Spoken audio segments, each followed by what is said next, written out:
नमस्कार। आज आम आलोचना करवा श्वास रोग कौन, यार कारण और यार निराकरण। निराकरण करले हुए तो आम आयुर्वेदिक चिकित्सा, एलोपैथिक चिकित्सा कि होमियोपैथिक चिकित्सा आड़ को जापर, किंतु आम से तीनटा चिकित्सा बाद आउ एक जो चिकित्सा रही ताहला नेचुरोपैथी, से चिकित्सार यार निराकरण हो पार कि से चिकित्सा माध्यम आम सुफल पाइपर कि से संपर्क में आम आज आलोचना करवा। एथि आम सहित अतिथि रूपे जोड़ी होती नेचुरोपैथी जी रही विशेषज्ञ डॉक्टर प्रकाश चंद्र नंद सर, नमस्कार। आय एक अध्याय को आपको आम स्वागत करुँ। विशेषकर जो आम देखुचु जे विभिन्न अंचलर लोक मैंने आमर वीडियो देखुंती देखिकी से उपकृत होती, तो सेमानंकर अनुरोध क्रमे आम टे अलग अलग प्रसंग उपर फोकस करने चाहूँ। आज जमीक आम चाहलु टे श्वास रोग कारण निराकरण जानापी, कारण अनेक रोगी बहुत आड़े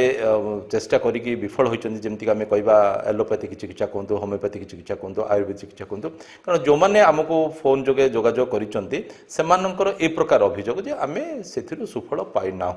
एणु से चाहूँगी यार नेचुरोपैथी किसी यार उपचार अच्छी कि व्यवस्था किसी अच्छी कि कौन रहे? Thank you sir. प्रथम कथा है नेचुरोपैथी आस्थमा भी भल हो। आस्थमा गोटे रोग एमती सी तार माने जो लोक प्रश्वास नौची आ निश्वास छाड़ुची, से नेला बेले ताको कष्ट आ छाड़िला बेले मध्य कष्ट, ता ना होची आस्थमा। सीटा कौटू सृष्टि हुए? प्रथम कथा है नेचुरोपैथी है आपंकर आकाश तत्व, बाकी आपंकर माने वायु, तापर आसला अग्नि, तापर आसला जल, तापर आसला पृथ्वी, ये पांचटी जिनस नहीं तैयारी। तेल जेकोसी लोक रोग जहाँ भी होची नेचुरोपैथी माध्यम ही यही पांच तत्व ही से माने क्योर हवा नियम ही अच्छी। लुहा को लुहारे ओल्डिंग करेंगे, तंबा को तंबार ओल्डिंग करेंगे, काठ को काठर जॉइंट करेंगे, ये तो नियम। पत्थरटा को पत्थर देर फिक्स करेंगे। एणु आम जदि सुनाटा को लेकिन रूपाधार लगेगा, लुहाटा को लेकिन रूपाधार लगेगा हेनी। तेल ये से जिते जन बा जहाँ भी ट्रिटमेंट चली आमर जहाँ देखुं, मोर अनुभूति भितर मु जानी पारिनी जे कि एलोपैथिक क्योर हो जाइए, किंतु आस्थमार पेसेंट बहुत लोक क्योर हबार आम देखुचु करुचु आउँ लोक बेनिफिट भी पाँच 4 वर्ष 5 वर्ष 10 वर्ष तंकर बाहर नहीं। अच्छा, प्रथम कथा है जो बाहर नहीं आउ केमती बाहर तार नियमटा कौन? धरतु गोटे लोक को आस्थमा है, तार प्रथम आस्थमा है बेले सी कौन करे, तार केतोटी माने माने तार नियम अच्छी, से नियम भितर से जना पड़ जाए सिम्पटम्स कौन? प्रथम से चिड़चिड़ा रही लोकटा, द्वितीय से माने माने तार कन्स्टिपेशन से लोक झाड़ा ठीक से हम नहीं, द्वितीय लोक सुखीज आइदर मोटा हो दीटा कथा, तृतीय तार निश्वास नेला बेलू बहुत कष्ट हम ताको, प्रथम कथा। द्वितीय कथा है जिते निश्वास से छाड़ जो भारी कष्ट हम, आ निश्वास नेला बेलू से भारी कष्ट हम, आ छटपट हम निश्वास नेला बेले छाड़ा बेले।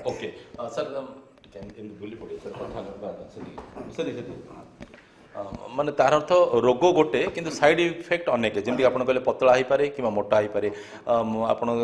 माने झाड़ा गला को जो आप कहते कठिन हो पारे, एमती अनेक किसी तार साइड इफेक्ट हो पारे। तो कारणटा कौन कौन कारण हेले ये सब हुए शरीर? हाँ, ये जो लक्षण गुड़ाक मुझे कहले ये लक्षण कारण हूँ जे प्रथम कथा खाद्य आसीगला पुणी ये खाद्य जेकोसी खाद्य आम खाऊे से खाद्य गुड़ाक आम केमी खाइबा कथा कौन खाइबा कथा सेटा आमर एपर्यंत ज्ञात भितर आम ताको चूज कर पारुने। पशु पक्षी कीटपतंग समस्त चूज अच्छे, से बासना स्मेल रे खाद्य को बाछंती। आमको जहाँ रुचि अनुसार आम खाद्य को खाऊ, बा जी जहाँ देदेला जबरदस्ती हो नष्ट हो बा खराब हो कहू बा आमको जबरदस्ती कर किए खुआई दो, ये आम खाऊ। खाइला पर कौन हुए सेटा जोड़ा लिवर से खाद्य को ठीक भाव काम कार्यकारी करें, से खाद्यटा लिवर को एक्सेस हो जाए, परिश्रम हो जाए। कौ खाद्य से कौ खाद्य ना से जो तेल जातीय घी जातीय बाकी माने भुणा भुणी छणा छणी एगुड़ाक सबू जाक हूँ ऑयल फूड, ता सांगे रहा आपंकर गैस हवा जिनस ये गुड़ाक खाद्य खाइला परे आपंकर कौन हुए ना लिवर ताकू ठीक भाव माने डाइजेशन करने साहाय्य करें। सी कौन करे ना फैट कर दिए, फैट हो गला से कौन हुए ना आस्ते आस्ते जाकि विभिन्न जगार जमी जाए, जमीगला कौन हुए ना प्रथम से इन्फेक्शन तैयारी करे स्टोमाक रू। जिते स्टोमाक रू इन्फेक्शन तैयारी है से कौन करे लिक्विड आकार गोटे पानी बाहर करे जोटा को कि से स्टोमा भाइरस गुड़ा को मारिया से चेष्टा करे, से मरेनी। से थंडाटा कौन हुए ना थंडा बेले आम कौन करूँ ना मेडिसिन खाऊ, जो मेडिसिन आम खाऊ से मेडिसिन गुड़ाक कैंसर सेल तैयारी करिया पर्यंत आगु को आमको साहाय्य करे माने आम पाखे कैंसर तैयारी है लास्ट को हेल्ले जो थंडाटा आमको है आम थंडाटा को केमती कंट्रोल करवा से कथाटा न करिकी आम कौन करूँ किसी मेडिसिन खाई एंटीबायोटिक खाईदेलु जहाँ भी करदेलु सेटा से आम प्रोब्लेम हो जाए ता द्वारा कि आम क्योर हो न पारू पार ना कौन कले हम ता कारण कौन ना ता कारण हूँ आमको दैनिक खाद्य जिते आम खाऊे से आमको कौन करा पड़ो ना खाद्यटा को आम के सुंदर भाव से खाद्यटा को हजम कर से खाद्यटा आम प्रयोज्य कि नहीं से खाद्यटा को आम आग देखा तापर खाद्यटा को आम खाइबा जितेबाला आम खाद्य खाइले से खाद्यर तीन भाग में विभक्त होती प्रथम भाग है जी प्रकार भेज आउला नॉन भेज आउला ऑयल फूड आउला जो किणा किणी जिनस जोड़ा पॉकेट फूड युवाक जदि आम भाग करदे पारिबा ताले ऑयल फूडटा आस्थमा पेशेंट जमा खाइबा कथा नुहे जो माछ मांस अंडा युवाक आस्थमा पेशेंट खाइबा उचित नुहे जदि बिल्कुल खाइबे ना टिके कमे देबे जमा खाइबा कथा नाही जेहेतु तापाई नुहे सेटा मनुष्य को तो आमर नॉर्मली शुणु तापर आसला क्षीर आइटम गोटे है नॉन भेज आ गोटे क्षीर क्षीर से खाइबा कथा नुहे केमी कहीं खाइबा कथा नुहे शुणु पशु पक्षी कीट पतंग कई क्या क्षीर पिंटनी संसार नियम अनुसार नेचर अनुसार आम केवल गोटे जदि गाईर क्षीर पीऊे ताले गाई जी बड़ मोटा आमको से बड़ मोटा हाँपी पड़ो पिला बेले जो आम छोट छुआटे क्षीर खाऊँ से बड़ बड़ क्षीर तार छिड़ी जाए आपण बड़ लोक को देले क्षीरटा छिड़े नहीं ता कारण कौन ना क्षीरटा आम पेट को जमी तैल तेलटा गला से जब आम माने आम डाइजेशन करने क्षीरटा को आम भितर गोटे अच्छी सिस्टम से क्षीरटा को फड़े दे फटाफट फाटी दे किंतु फाटेनि आपन जो कौन क्षीर जदि खाइबे से क्षीरटा जदि आप पेटे फाटिलानी ताने से क्षीरटा डाइजेशन हलानी जदि डाइजेशन से क्षीरटा नहला सी आपंकर ये श्वास रोग बढ़िया बहुत साहाय्य करे क्षीर खाइबेनी तो दही क्षीर दही टोटल मिल्क प्रोडक्ट सब मिल्क प्रोडक्ट जीरो केवल से बटर मिल्क खाई परिबो सेटा पुनी केबे केमते जदि दही खाऊची से निश्चय सीरियस हम आपण भी परीक्षा कर देखो जो दिन आप क्षीर खाइबे आजिकल तो गाई क्षीर मिलूनी डुप्लिकेट गाई क्षीर मिलूची से क्षीरटा आपंकर डाइजेशन होनी आ से क्षीर जदि आप खाईदेले आपन से दिन ठंडा तार दिने दी दिन पर निश्चित हम छोट छोट पिला देखो ठंडा हो इनक्वारी करूँ पूर्व से रसगोला खाई आम गोटे नातुणी साईसा बोली था ना से काली पड़न से मिठा जन कि भद्रलोक पेसेंट गोटे आनी बड़ बड़ कुकुड़ा खंडे मिठा से दीटा खाई आज सका छू छू शू शू होता मुझे देखिली पचारि मिठा खाई ना हाँ मिठा खाई कहीं देल से जापारे देदेले एणु मिठा जदि आप खाऊँ चीनी भी आप आवर्ड खाली क्षीर बोली नुहे क्षीर तो आइटम आवर्ड तेल पेसेंट जदि आस्थमा पेसेंट जदि यही खाद्य को से कंट्रोल करनी तार केबे भी एलोपैथिक को कौन सी जिनस काम करना सर को स्टेज रे आसले एसबू को आम दूरे रहा दरकार कारण जब फास्ट स्टेज जदि थी हुए तो सांगे सांगे जदि आम तार चिकित्सा करिया हुए तो भल हो जाए पारे बढ़िया क्वेश्चन आप पचारे मत थैंक यू आपणकर जदि प्रथम जो जो आमर जो लंग्स अच्छी से लंग्स कौन है बहुत छिद्र कणिका अच्छे सब ये छिद्र कणिका भितर आम श्वास जीवा आसा कर निश्वास प्रश्वास नेला बेले से सब कणा कणा गुड़ाक जो कफ म्यूकस हो जाऊँगी म्यूकसटा कौटे आप बाहर पार्टी पाखर बाहर पार्टी पाखे गोटे अच्छी आपंकर ताकू कहुए आंटीअक्सीडेंटा से बाहर मसल्स बाहर ये पाखर बाहर आम देहर से जो मुँह पाखर बाहर से म्यूकस सांगे यहाँ मिसे म्यूकसटा कौन धरतु मुझे गोटे आपको कपड़ा देवी से कपड़ाटा को आप कौन करेंगे कपड़ाटे आप सफा करने आपको दवाक पड़ो जो साबुन की जहाँ को दवा पड़ो सर्फ की जहाँ दवा पड़ो आप सफा करेंगे तेल कपड़ाटा को सफा करने दरकार कौन जिन गोटे केमिकल दरकार तेल पेटटा को सफा करने गोटे केमिकल दरकार से कौन ये म्यूकस दरकार कि म्यूकस अधिक हुए अधिक हेल्ले आस्थमा रोगी कष्ट पाए ये म्यूकसटा जाकि कौटे हुए पार्टी पाख जो आम जाए म्यूकसटा से कौन हुए ये डिटर्जेंटा कौन कौन आप भाई जो मैंने तो सफा करने पार्टी भितर जो पशे आमर से बेले आमर डाइजेशन सिस्टमटा कौन करे ना टोटाली काम करे से जिते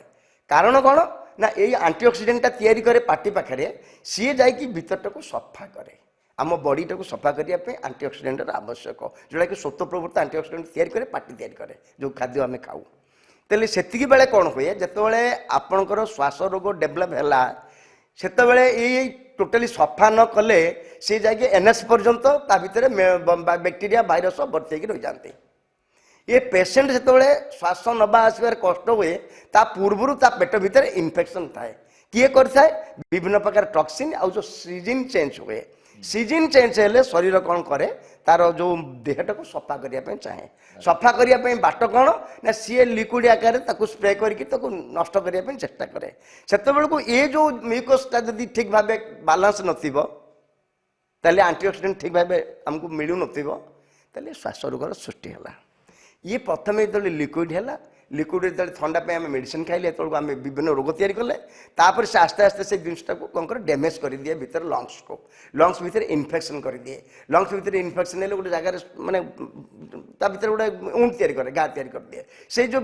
नवा आनिबा कष्ट हुए आस्ते आस्ते से स्टीप है हार्ड हो जाए हार्ड होगला पर आम ना निश्वास नहीं परिबा ना आम प्रश्वास नहीं पारिबा निश्वास छाड़ी पारिबा ये कष्ट हो जाए खाद्य खाइबा सहित जलवायु परिवर्तन सहित ये सब कारण बोली आपण कहले जड़े जो श्वास रोग जड़े पीड़ित होती तार गोटे जमी आम कहले विभिन्न स्टेज गुड़िक अच्छी तो ये तो आम जानिले जे श्वास रोगी ये सब कारण जाक सब हो तो आउ टिके आम बुझे कहवाई जे जो मैंने प्रथम स्टेज रे जो माने केमिति अनुभव करिवे जिसे जानिबे जे मते श्वास रोग होईची बोली आमे बर्तनी रागले फास्ट स्टेज ई तळे प्रथम प्रथमे आपण जानिले जे एई प्रॉब्लमटा आपनकर निश्वास प्रश्वास ब्रीथिंग सेक्शन कम होची सेते बेले आपण सावधान है कि कोन करिवे ब्रीथिंग एक्सरसाइज ता नियति करबा दरकार सेटा सेकंड स्टेज हला ब्रीथिंग एक्सरसाइज ता कोन जेते बेले आपण निश्वास ता नै कि जदी लंग्स भीतर 1 मिनिट 30 सेकंड पर्यंत रखि पारुछंती आउ नहीं कि छाड़ू ना एकदम आराम से रही पार्टी ताने लंग्स आपंकर ओके माने एमती जदि सपोज हमें देखिया पे चाहिबा माने मो एबे मनकर निश्वासटा को नहीं गेले बॉक कर देले बॉक करके मु काउंट करबी 1 2 3 4 30 सेकंड पर्यंत आपण रखि परिबे ताले लंग्स इज गुड यदि आपण रखि पारु नाहंते ताले आपण लंग्स ठीक अच्छा एबे तो कहला भीतर मु गोटे चेष्टा करथिली किंतु मो काउंट सेतले करिनी नै करि परिबेनी आपण बर्तन स्टेज तो आपण संभव नै अच्छा आपण एटा प्रैक्टिकल घर बसी देखिबे रखि देबे सेकंड घंटा लगे देबे अच्छा सेकंड भीतर आपण रखि परिबे आपण काई आपण जो कथा कहउचंदी कथा भीतर मु स्टडी कर देलेनी आपण माने 1 मिनिट रखि देबा पई आपनकर माने कैपेसिटी अछि हां माने यू आर पास मु पास कर देले थैंक यू तो निहात रूपे जो 45-55 सेकंड पर्यंत मु रखि पारछि आपण तो यंग मु तो ओल्ड ताले आप मु रखि पारछि आपण के रखि परिबे रखि परिबे हेले एई जो गला अर्थ आपनकर से जो ब्रीथिंग एक्सरसाइज ता सेटा करिया दरकार केमिति करिवे मु तार रेमेडी उडा सब कहला बळो केटा कहि देबी आपण को एटा ला गोटे स्टेज द्वितीय स्टेज हला आपण जो खाद्य हमें खाउछे से खाद्यटा हमें बुझी पारुने से खाद्य खाइबाटा प्रथम बड़ भूल से जगह रे प्रथमे सकाळो जो लोक उठुची आस्थमा पेशेंट से प्रथमे टिके भल उषुम पानी पीवा दरकार उषुम पानी होची तापे गोटे माने बहुत बड़ माने कोन आशीर्वाद तार कष्टि asthma patient is nothing lungs रोग लंग्स पाई मध्य तार किछि नै लंग्स त किछि अफेक्ट करि परिबनी तार जदी कॉन्स्टिपेशन होउतबो ताले लंग्स प्रॉब्लम से तयारी हला अच्छा अच्छा जदी कॉन्स्टिपेशन नथिबो ए आस्थमा पेशेंट रो किछि हो नै ताले आपनकर प्रथम कथा हला पेट भीतर जो मु सब बेले कहे उदाहरण दुईटा पेट आ नाभि चारिपटे जब गोटे कपड़ा पकाउछंती ताले ना गैस रहिबो ना आपनकर डाइजेशन सिस्टम काम करिवोनी सब जगह ठीक भाव काम करिवो ए जो उदा कपड़ाटा नाभि ऊपर चारिपटे पकेइबा पई एटा होचे एसेंशियल जिनसटा ये होचे सेकेंडरी स्टेज थर्ड स्टेज कोटा जते बेले निश्वास लोक नै पारिवोनी आनी पारिवोनी सीरियस होवा पे जीवो इमीडिएट आपन ताको कोन करिवे बेस्ट ताको औळा दे देबे कौ अँला ये जो आम बजार जो बिक्री हो बड़ बड़ अँला 4टा अँला बाहर करेंगे ताको काटिकी ता मंजी बाहर करदे ताको सेटारे आपण ग्राइंड करदे ता देहरे जदि पारिबे जेटा 2-4टा पकेले आपनकर कोन मेसिया पत्र ग्राइंड करी ताको दे देबे 4टा अँला इमीडिएट देखिए तार नॉर्मल हम जदि बेसी सीरियस होउची से पूरा एकदम सीरियस केस ऑक्सीजन गला पर्यंत अच्छी ताले आपण ताकू अदा आ बाकी टिके जुआणी आउ लवंग ताकू छेचिकी सिझेकी ग्राइंड ये करके माने छेचिकी ताकू गरम पानी रे पकई ताकू फुटेकी ताकू दे देबे इमीडिएट तार कम हम परमानेंट केयर होउची एउडाक कोन ना प्रथमे झाड़ा परिष्कार हो दरकार जदि आमे जति लोक रोगमुक्त करछु मेडिसिन किछ आवश्यक नाही आपण केवल तार झाड़ा सफा करि दन एनिमा लगे दियंतो एनिमा लगे कि झाड़ा ताकू सफा कर दियंतो एनिमा लगे झाड़ा सफा हो गला माने सब दिन से प्रक्रिया करिया ना ना अच्छा इमीडिएट ओके 50% से नॉर्मल हे जिवो प्लस आपन जोटा हाँ तापर सेकेंड है रसुण रसुण 2-3 गुला से जदि कौन से गोटे ड्रिंक्स आप गोल चुबेक देदेव खाईदेव सेकेंड रसुण ଥାର୍ଡରେ ଆସିଲେ ଆପଣଙ୍କର ଗୋଟେ ହେଲା ଅଁଳା, ଗୋଟେ ହେଲା ରସୁଣ, ଆଉ ଗୋଟେ ହେଲା ଅଦା, ଲେମ୍ବୁ ଆଉ ଆପଣଙ୍କର ମହୁ। ଏଇ ତିନିଟା ହେଉଛି ଆଉ ଗୋଟେ ପାୱାରଫୁଲ୍। ଗୋଟେ ଅଦା ସିଝେଇ ଗୋଟେ ଚାମଚଟା ଅଦା ନେଇକି ସିଝେଇ ଦେଲେ, ଲେମ୍ବୁ ଗୋଟେ ଚିପୁଡ଼ି ଦେଲେ, ଆଉ ତା ଦେହରେ ମହୁ 100 ଗ୍ରାମ ମିଶାଇ ଦେଲେ, ଥଣ୍ଡା ହେଲା ବେଳକୁ ମହୁ ମିଶାଇବେ, ଗରମ ବେଳେ ମହୁ ମିଶାଇବେନି, ତାକୁ ଆପଣ ଟିକେ ଟିକେ କରି ପିଇବେ। Third remedy. ଏ ତିନିଟାରେ ସେ ଠିକ୍ ହେଇଯିବ। ଯଦି ଇନକେସ୍ ହେଉନି ଗୋଟେ ପାନପତ୍ର ନେଇଯିବେ, ସେ ପାନ ଭିତରେ ଆପଣ କ'ଣ କରିବେ, ଜୁଆଣି ଟିକେ ଆଉ ଅଧା ଗ୍ରାମ ଲୁଣ, ଅଧା ଗ୍ରାମ ଲୁଣ ରଖିଦେବେ, ଆଉ ସେ ପାନ ପତ୍ର ଭିତରେ ଜୁଆଣି ରଖିଦେବେ, ପାଣିଟାକୁ ମୁଡ଼ିକି ଜାକିବେ କଳରେ, ଆପଣ ସାଙ୍ଗେ ଶ୍ୱାସ ଯେଉଁ ପେଲି ହେଉଥିବ ସାଙ୍ଗେ ସାଙ୍ଗେ ସେଇଟା ନର୍ମାଲ ହେଇଯିବ। ଏଇଟା ଯେଉଁ ଆପଣ କହିଲେ ଭିନ୍ନ ଭିନ୍ନ ମେଥଡ଼ ଯେଉଁ ବତେଇଲେ ଆପଣ, ଇଏ ସବୁ ଇମିଡ଼ିଏଟ୍ ରିଲିଫ୍ ପାଇଁ ନା ଇଏ ଗୋଟେ ନିୟମିତ? ଯେତେବେଳେ ଆପଣଙ୍କୁ ହେଉଛି ଏଇଟା ସେତେବେଳେ ଲଗେଇଲା ମାନେ ଏଇଟା ଆପଣଙ୍କର କାମ ହେବ, କାମ ହେବା ଆରମ୍ଭ ହେଇଯିବ, ଇନଷ୍ଟାଣ୍ଟ ରିଲିଫ୍ଟା ମିଳିବ ବୋଲି ଆପଣ କହୁଛନ୍ତି। କିନ୍ତୁ ନିୟମିତ ପୁରା କ୍ୟୁର କରିବା ପାଇଁ ଆମେ ଯିବା ସେଠିକି। ପ୍ରଥମ କଥା ହେଲା ଆପଣ ଏଇଟା ଗୋଟେ କଲେ, ତାପରେ ହେଲା ସବୁଦିନ ପାଇଁ ଆପଣ ଯଦି ସକାଳୁ ଉଠିଲା ମାତ୍ରେ ଯେଉଁ ଗରମ ପାଣି ପିଇଲେ, ତାପରେ ଟିକେ ହଳଦୀ ନେବେ, ଟିକେ ଗୋଲମରିଚ ନେବେ, ଅଦା ନେବେ, ତାକୁ ସିଝେଇବେ, ତେଜପତ୍ର ପକେଇବେ, ତାକୁ ସିଝେଇବେ, ଲବଙ୍ଗ ପକେଇକି ସିଝେଇକି ସେ ପାଣିଟାକୁ ପିଇବେ ମହୁ ପକେଇକି। ଏଇଟା ପରମାନେଣ୍ଟ ଆପଣ କ୍ଲିୟର କରିଦେବ ସବୁଦିନ ପାଇଁ। ପ୍ରଥମେ ଗରମ ପାଣି ପିଇବା, ତାର କେତେ ସମୟ ପରେ? ଏଇଟା ଅଧଘଣ୍ଟେ ପରେ, ଅଧଘଣ୍ଟେ ଏଇଟା ରହିବ। ପିଇବା। ଏଇ ଯେଉଁ ପେଟରେ ପାଣି ପଟି ଯେଉଁଟା ପେଟରେ ପକେଇବା ପାଇଁ ମୁଁ ନାଭି ଉପରେ କହୁଛି, ଏଇଟା 3 ମାସ ପର୍ଯ୍ୟନ୍ତ ତାର ପଡ଼ିବା ଦରକାର। ଏନିମା ପ୍ରତି 7 ଡେଜରେ ଥରେ ଏନିମା ଦେବ। ପେଟ ସଫା କରିବା ପାଇଁ ଆଉ ଗୋଟେ ଟେକ୍ନିକ୍ ଅଛି, ଆପଣ ପାଳଙ୍ଗ ଶାଗ ଆଉ ଟମାଟୋ ପ୍ରତି 3 ଦିନ 4 ଦିନରେ ଥରେ ଲେଖି ତାକୁ ଦେବେ। ଯେତେ ଦିନ ପାଳଙ୍ଗ ଶାଗ ଅଛି, ପାଳଙ୍ଗ ଶାଗ ସରିଗଲା ପରେ କ'ଣ କରିବେ, କଲରା ମଞ୍ଜି ବାହାର କରିଦେବେ, ପ୍ଲସ୍ ଟମାଟୋ ତାକୁ ଗ୍ରାଇଣ୍ଡ କରି ତାକୁ ପିଇବାକୁ ଦେବେ। ଟାଟା ବାଇ ବାଇ କରିବ ଆପଣଙ୍କର ଆସ୍ତମା, ଆପଣଙ୍କ ପାଖକୁ ଆସ୍ତମା। ଆପଣ ଯାହା କହୁଛନ୍ତି ଇଏ ଗୋଟେ ପରମାନେଣ୍ଟ ଉପଚାର କଥା ଆପଣ କହୁଛନ୍ତି। ଗୋଟେ ବହୁତ ସୁନ୍ଦର ଟେକ୍ନିକ୍ ଅଛି ଆମ ନେଚରପାଥିରେ। ଅଧା ପାଣିରେ ଆପଣଙ୍କର ଗୋଡ଼ଟାକୁ ବୁଡ଼େଇକି ରଖିବେ ଆଣ୍ଠୁ ପର୍ଯ୍ୟନ୍ତ, ପ୍ଲସ୍ ଅଣ୍ଟା ପର୍ଯ୍ୟନ୍ତ ରଖିଲେ ବି ବହୁତ ବଢ଼ିଆ। ଗରମ ପାଣିରେ ଆପଣ ବସିବେ ଲୁଣ ପକେଇକିରି ଅଣ୍ଟା ପର୍ଯ୍ୟନ୍ତ, ତାମାନେ ଆପଣଙ୍କର ଆସ୍ତମା ରୋଗ 100% ଆପଣଙ୍କର କ୍ଲିୟର ହେଇଯିବ। ଆଉ ଗୋଟେ ବେଷ୍ଟ ଜିନିଷ ହେଲା ଗୋଟେ ଓମ୍ ଓମ୍ ଉଚ୍ଚାରଣ କରିବେ, ଦାନ୍ତକୁ ପାଟି ଲାଗିବନି, ଆପଣ ଓମ୍ ଉଚ୍ଚାରଣ କରିବେ। କେତେ ସେକେଣ୍ଡ ପର୍ଯ୍ୟନ୍ତ କରିପାରୁଛନ୍ତି ତ ଖାଲି କାଉଣ୍ଟ କରୁଥିବେ। ଯେତେ ଥର ମିନିମମ୍ 25 ରୁ 30 ମିନିଟ୍ 2 ଟାଇମ୍ସ କରିବେ ଦିନକୁ। Asthma is bye bye. Kalinga news ଆଜି ଦଉଛି ଏଇଠୁ, କଳିଙ୍ଗ ନ୍ୟୁଜ୍ ଦଉଛି ସମସ୍ତଙ୍କୁ ଗୋଟେ ବହୁତ ବଡ଼ ଜିନିଷ ଉପହାର ଅଛି ତାର, ଯେ ଓଙ୍କାର କର ଗୋଟେ ପେସେଣ୍ଟ କେତେ ନା ସକାଳୁ 20-25 ମିନିଟ୍ ପାଟି ବନ୍ଦ କଣ୍ଟିନ୍ୟୁ 20 ମିନିଟ୍ କରିବ। କେମିତି ଟିକେ ଦେଖେଇ ଦଉନାହାନ୍ତି? ଏମିତି ହାତ କଲେ, ଯୋଉ ଜାଗାରେ ବସିଛନ୍ତି ସେଇ ଜାଗାରେ ବସିଲେ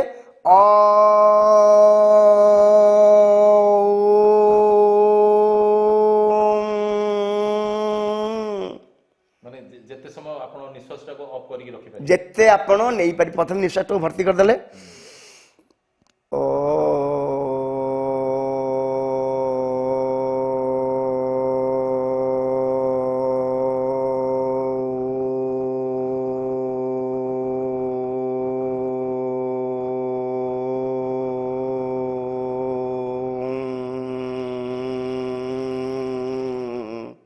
ଏଇଟା ନିଶ୍ୱାସ ଭିତରେ ରଖିକି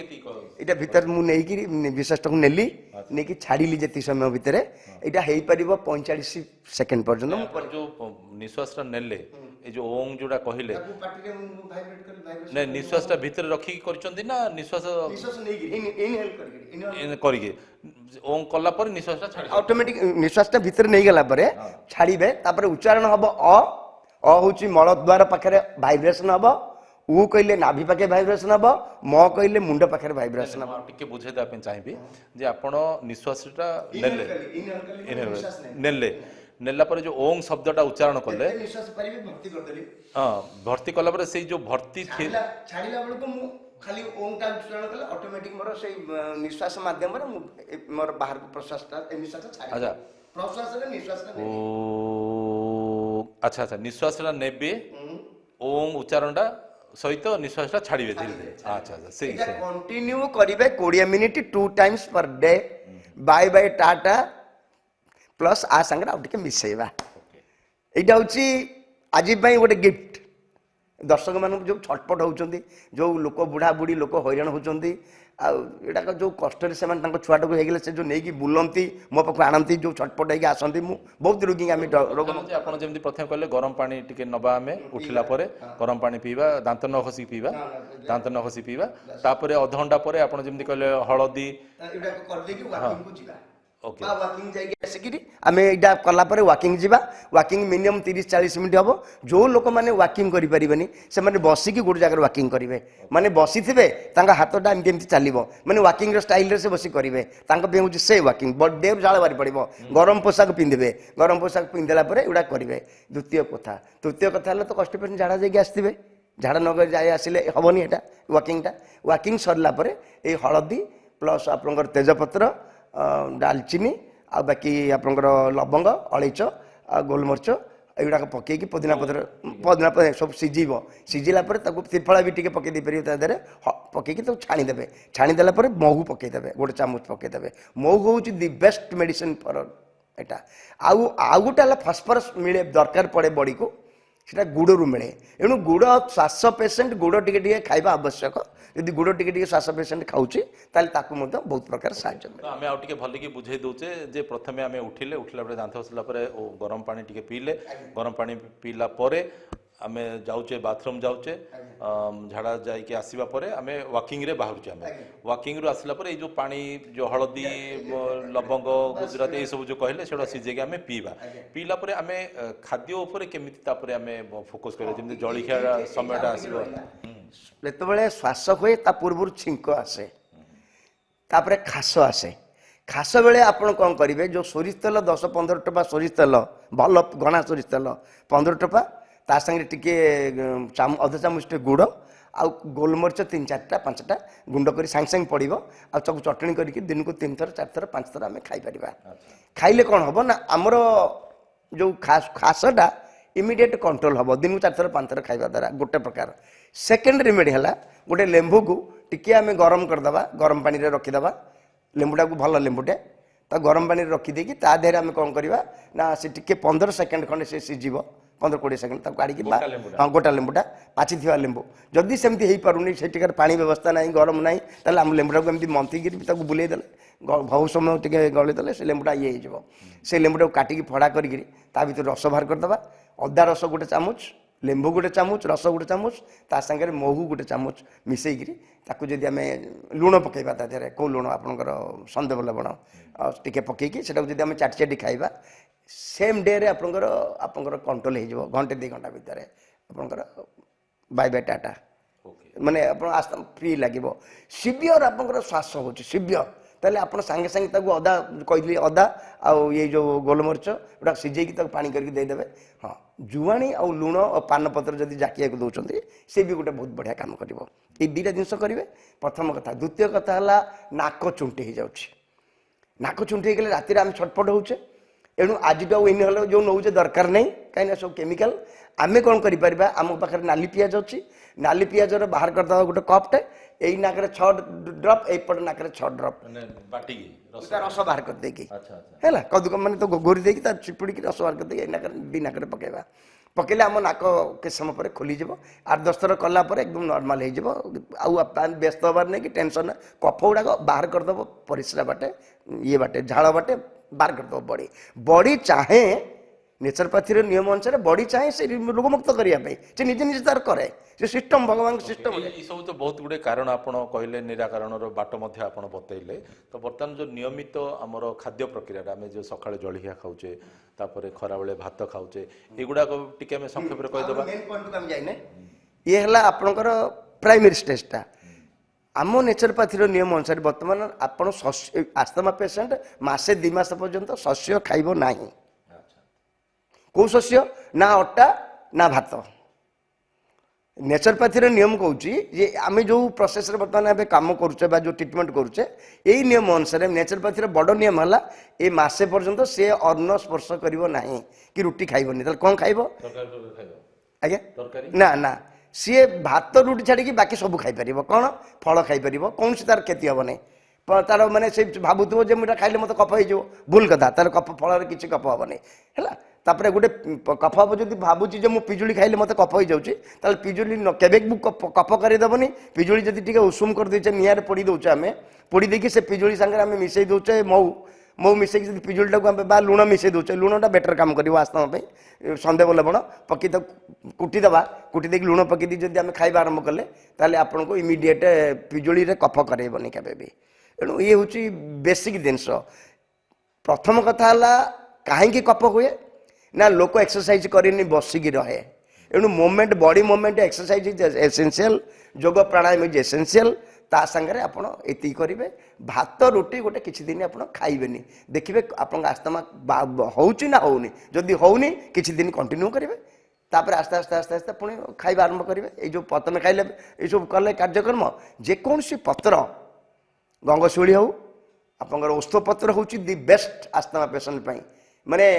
ରାମବାଣ କୁହାଯିବ ଓସ୍ତପତ୍ର 5ଟା ଓସ୍ତପତ୍ର ନେବେ ତାକୁ ଗରମ ପାଣିରେ ସିଝେଇବେ ସକାଳୁ ସକାଳୁ ଏଇ ଯେଉଁ ହଳଦୀ କହିଥିଲି ସେ ତାପରେ ପରେ ଓସ୍ତପତ୍ର କରିବେ ବା ସକାଳୁ ଆପଣ ଯେଉଁ ପାଣି ପିଇବେ ଗରମ ପାଣି ତାପରେ ମଧ୍ୟ 5ଟା ପତ୍ର ଓସ୍ତପତ୍ର ସିଝେଇ ଦେବେ। ସିଝେଇ ଦେଲା ପରେ ସେ ଓସ୍ତପତ୍ରଟାକୁ କ'ଣ କରିବେ ନା ଛାଣିଦେବେ। ଛାଣି ଦେଇକି ସେଇଟା ଆପଣ ପିଇବେ। ଯଦି ଆପଣଙ୍କର ସେଇଟା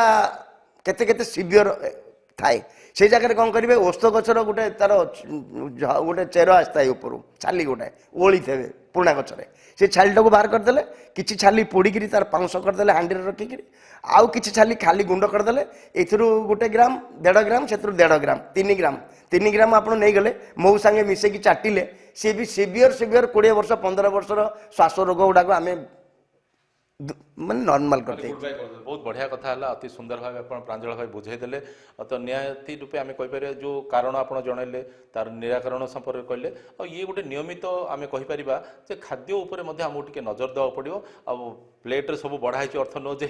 ତାହା ଆମର ଖାଦ୍ୟ ଆମ ଶରୀର ପାଇଁ ଯୋଗ୍ୟ ବୋଲି। ତ ତା ଉପରେ ଆମକୁ ଟିକେ ଧ୍ୟାନ ଦେବାକୁ ପଡ଼ିବ ଯାହାଫଳରେ କି କୋଉଟା ଖାଇବେନି ଆପଣ ମଇଦା ଖାଇବେନି ମାଂସ ଖାଇବେନି ଅଣ୍ଡା ଖାଇବେନି କ୍ଷୀର ଜିନିଷ ଖାଇବେନି ଖଟା ଖାଇବେନି ଏଗୁଡ଼ା ଟିକେ ଦୂରରେ ରହିବେ। ଯଦି ଏଗୁଡ଼ାକ ଖାଉଛନ୍ତି ତାହେଲେ ଆପଣଙ୍କୁ ଏଗୁଡ଼ାକ ମୁଁ ଯାହା କହିଲି କୌଣସି ଜିନିଷ ଆପଣଙ୍କୁ କାମ କରିବ